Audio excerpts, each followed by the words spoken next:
Good morning guys, कैसे हो आप सभी। आशा करता हूँ सभी सही होंगे। तो गाइस, आज मैं कराऊंगा आपको ये एसबीआई क्लर्क 2021 के लिए मैं क्या कर रहा हूँ, क्रैश कोर्स स्टार्ट कर रहा हूँ। ठीक है, आज हमारा पहला दिन है, तो ये डेमो क्लास होगी। क्या होगी आपकी डेमो क्लास। ठीक है, तो जब तक मैं क्लास को शेयर कर देता हूँ, आप भी क्या करें, शेयर कर दीजिए। एक बार बता दीजिए वॉइस आ रही है नहीं आ रही है। तो जब तक मैं ठीक है, आवाज़ आ रही है। तो जब तक मैं क्लास को शेयर कर देता हूँ, आप भी लाइक करें और शेयर करें, ताकि जो बच्चे एसबीआई क्लर्क 2021 के लिए प्रिपरेशन कर रहे हैं वो इस चैनल से जुड़ सके। आपका ही चैनल है। चलिए स्टार्ट करते हैं। तो ये देखिए, ये क्या लिखा है, अब राह होगी, अब होगी राह आसान। ठीक है, बिल्कुल जीरो से हीरो लेवल है, जीरो टू हीरो लेवल। ठीक है, ये आपका कम से कम 40 से 45 दिन का ठीक है कोर्स है, जिसमें आपको प्री लेवल के जितने भी क्वेश्चंस हैं वो सारे करवाए जाएंगे। ठीक है,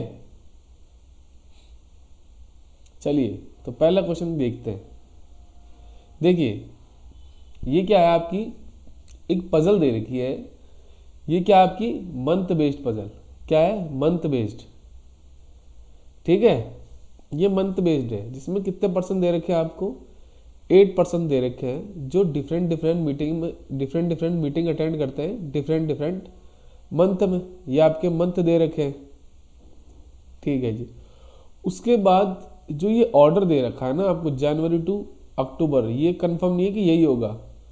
तो हम इसके लिए क्या करेंगे, इस पजल को ट्राई करेंगे कि हमसे बनती है या नहीं बनती है। तो देखते हैं। ये आपका हिंदी के लिए स्क्रीनशॉट लेके एक बार आप ट्राई करेंगे खुद।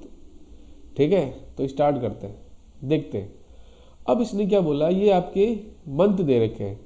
ठीक है जी, अब हम क्या करेंगे, इंफॉर्मेशन देखते हैं क्या क्या दे रखी है कि 3% attend meeting between P and who attend in month of 30 दिन। तो हम एक काम करते हैं, इन मंथ को सीक्वेंस में लिख लेते हैं एक बार। क्या करेंगे, जनवरी, मार्च, अप्रैल, मई, जुलाई, अगस्त, सितंबर और लास्ट क्या दे रखा है आपको, अक्टूबर। ठीक है जी, हम इन चीज़ को क्या करें, एक बार लिख लें। ठीक है जी, हमने लिख ली इनको। मुझे थोड़ी पता है कि सीक्वेंस यही है, लेकिन मैंने एक बार इसको पॉसिबिलिटी चेक कर रहा हूँ। ठीक है जी,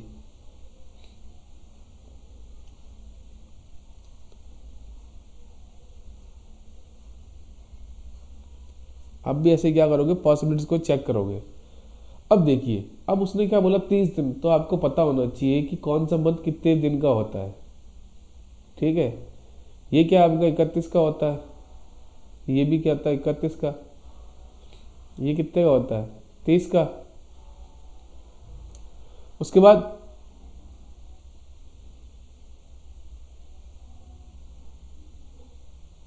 ठीक है जी, मई कितने का होता है आपका 31, जुलाई 31, और ये आपका क्या होता है, ये भी 31 का होता है, सितंबर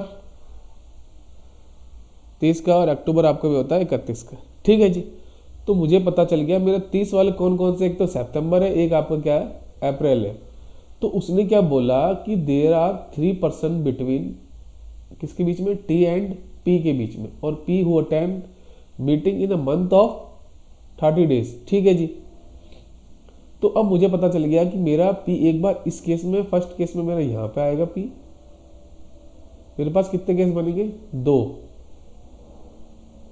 और एक बार मी मेरा पी क्या होगा, अप्रैल मंथ में आ जाएगा। ठीक है जी, अब देखिए पी और टी के बीच में कितना है, तो 1 2 3% है, तो टी मेरा यहाँ पे आ गया, और इसमें 1 2 3, ये मेरा टी क्या होगा, यहाँ पे आ जाएगा। ये आपका क्या फर्स्ट केस है, ये आपका सेकंड केस है। ठीक है जी,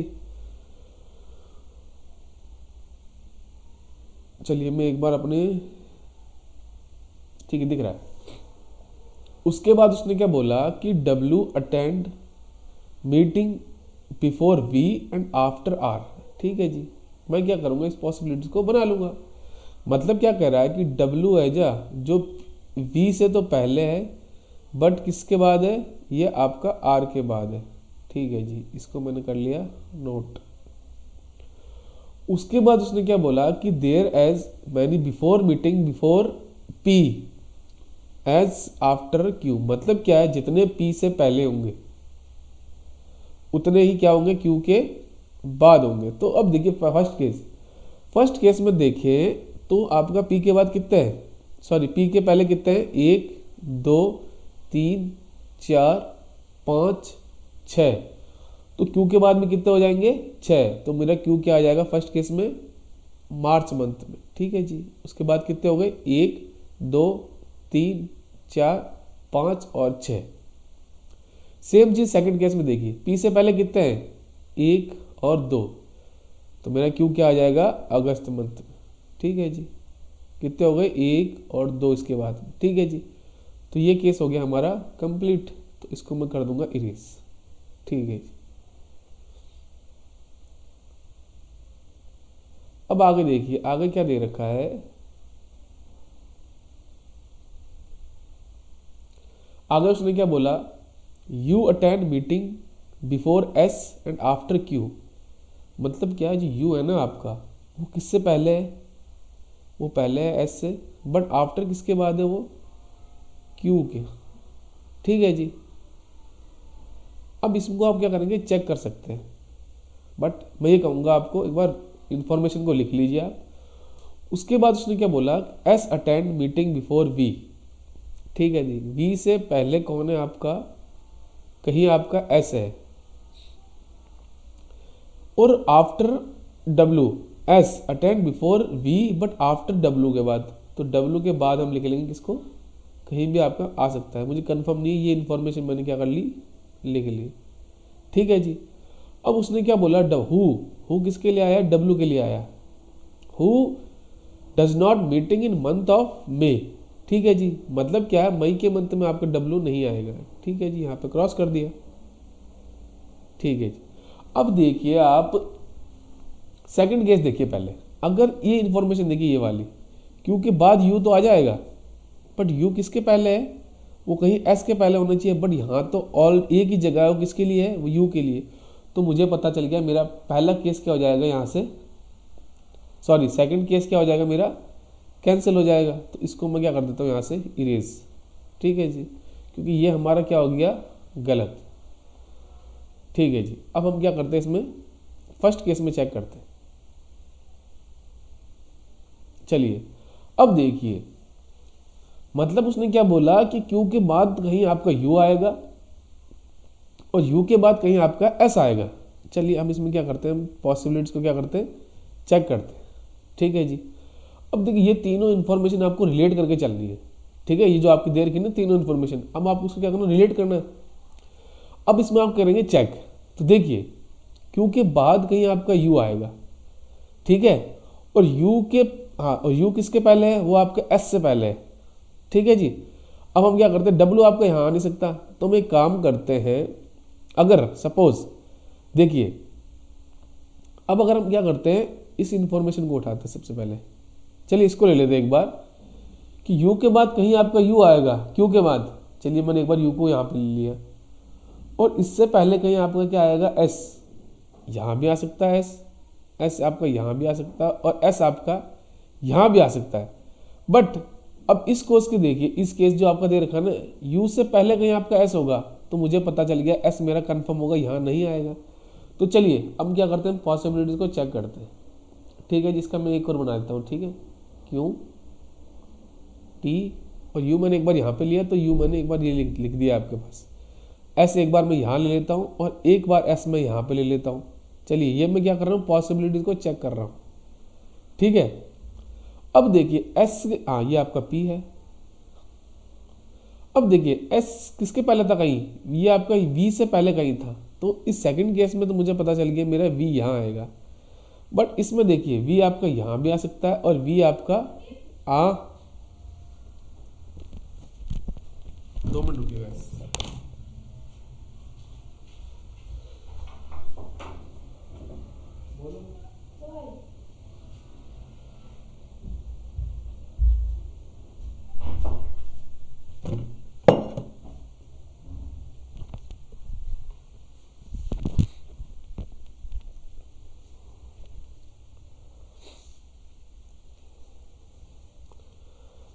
अब देखिए इसमें मैंने क्या कहा था, हाँ v आपका यहाँ भी आ सकता है और v आपका यहाँ भी आ सकता है। तो देखिए अब इसमें अगर आप सपोज, चलिए मैं क्या करता हूँ, इसको मिटा देता हूँ एक बार, v को मैं यहाँ रखता हूँ, ठीक है, रख दिया जी। अब v से पहले कहीं आपका w होना चाहिए, तो v से पहले कहीं w तो आ जाएगा कहाँ पे, यहाँ पे, बट उससे पहले कहीं आपका r भी तो होना चाहिए w से पहले, तो r के लिए जगह तो बचेगी नहीं। तो मुझे पता चल गया मेरा जो है v यहाँ पे नहीं आएगा, ठीक है जी। अब क्या करता हूँ मैं, v को मैं क्या करता हूँ यहाँ पे ले लेता हूँ, उससे पहले कहीं आपका w भी आ जाएगा और उससे पहले w से पहले कहीं आपका क्या होगा, r होगा, ठीक है जी।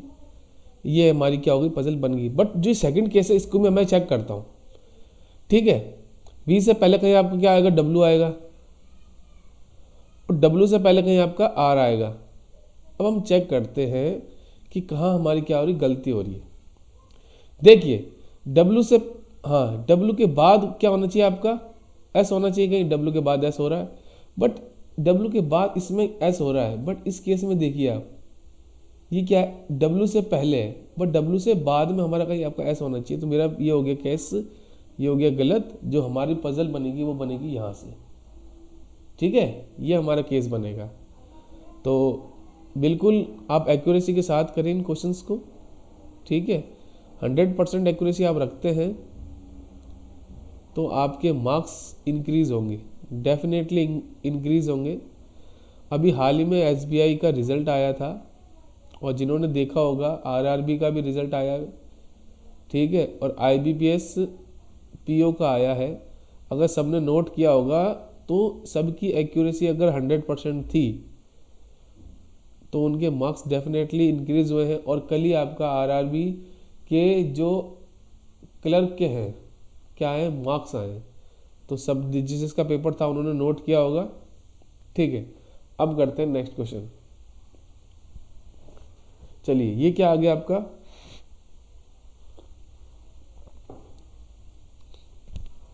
अब ये क्या आपकी सर्कुलर बेस्ड, चलिए अब ये क्या आ गया आपकी सर्कुलर बेस्ड, ठीक है जी। कितने दे रखे, इसने दे रखे 8%। ये सिटिंग अरेंजमेंट दे रखा है आपको, इसमें क्या दे रखा है आपको 8% दे रखे हैं, जिनका फेस क्या है, इनका फेस दे रखा है आपको इनसाइड। चलिए हम क्या करते हैं, नोट कर लेते हैं इस चीज को।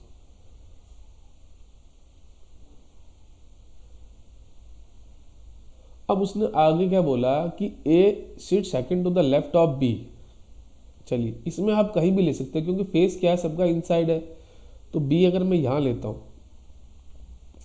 आप कहीं भी ले सकते हैं, कोई रूल्स नहीं है ऐसा। चलिए अब इसके सेकंड लेफ्ट में देखिए 1 2, सेकंड लेफ्ट में क्या आ जाएगा आपका, ए आ जाएगा।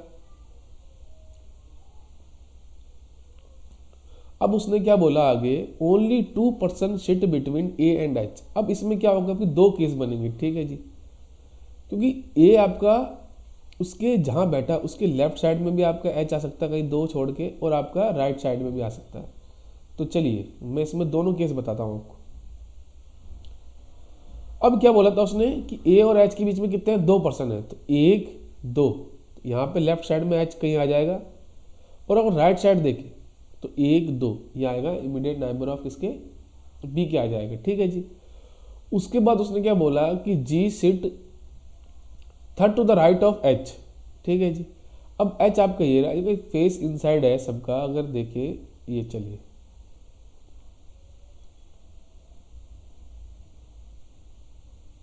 मैं सबका बना देता हूं ताकि आपको पता चले कि लेफ्ट साइड किधर आएगा और राइट साइड किधर आएगा। चलिए अब उसने क्या बोला, G is sit third to the right of H. H मेरा ये रहा, इसका राइट साइड क्या होगा, इस साइड होगा, और लेफ्ट क्या होगा, इस साइड होगा। तो राइट में 1 2 3, यहाँ तो ऑलरेडी है ए बैठा है, तो मुझे पता चल गया ये मेरा केस क्या हो जाएगा, गलत। ठीक है जी, तो इसको मैं क्या कर देता हूँ, इरेज, क्योंकि ये मेरा क्या हो गया, गलत। क्योंकि मुझे जो थर्ड राइट में चाहिए इसकी वो क्या चाहिए, जी चाहिए। यहाँ तो ऑलरेडी कौन बैठा था, आपका ए बैठा था। चलिए, तो अब देखिए जो सेकंड केस था ना हमारा कि जी के, अब देखिए एच मेरा यहाँ पे है, तो 1 2 और 3 ये क्या हो जाएगा मेरी, किसकी जगह हो जाएगी, ये हो जाएगी मेरी जी की जगह। अब उसके बाद उसने क्या बोला कि E is sit immediate left of G, G मेरा ये रहा। अब इसका राइट साइड तो ये है, इसका लेफ्ट साइड ये है, तो इमीडिएट लेफ्ट में क्या हो जाएगा आपका, ई आ जाएगा। ठीक है जी, बना दिया मैंने। उसके बाद उसने क्या बोला कि D sit second to the left of C, C जहां बैठा है ना उसके सेकंड लेफ्ट में कौन आएगा आपका, डी आएगा। तो देखिए जगह कौन कौन सी बची है आपकी, एक तो ये बची, यहां अगर मैं सी लेता हूं तो इसके सेकंड लेफ्ट में कहीं आ सकता है बी, यहां अगर लेता हूं तो इसके सेकंड लेफ्ट में आपका ई बैठा है, या तो ऑलरेडी मतलब डी नहीं आ सकता, तो एक कंफर्म जगह क्या हो गई, ये वाली। उसके सेकंड लेफ्ट में कौन आ जाएगा आपका, डी। उसके बाद उसने क्या बोला, F seat third to the right of C. ठीक है जी, तो सी के थर्ड राइट में, सी ये रहा, तो इसका राइट कहाँ है, इस साइड है, तो 1 2 3 ये क्या हो जाएगा आपका एफ। ये हो गया आपकी सिटिंग अरेंजमेंट बिल्कुल कंप्लीट। ठीक है जी, क्या हुआ, समझ में आया नहीं आया, बिल्कुल। अगर आप, मैंने पहले भी कहा था 100% रखोगे, स्पीड तो रखोगे ही रखोगे, क्योंकि प्री में स्पीड एंड एक्यूरेसी का ही खेल है। अगर आपने आरआरबी क्लर्क के मार्क्स देखे होंगे जो कल आए हैं, 80 में से जो मिनिमम कट ऑफ है वो 66 गई है। अब यहाँ पे लेता हूँ, उसके नीचे बी आपका यहाँ पे लेता हूँ, तो ये चीज़ तो हो गई, ये भी कंप्लीट हो गई। बट जो ये चीज़ कह रहा है ना कि आगे कहीं इमीडिएट अबाव में क्या होना चाहिए आपका, ए होना चाहिए। तो अब इमीडिएट अबाव वाली जगह कहीं बची है आपकी, नहीं बची। तो चलिए मेरा एम यहाँ भी नहीं आएगा और यहाँ नहीं आएगा। चलिए अब मैं क्या करता हूँ, एम को यहाँ पे लेता हूँ,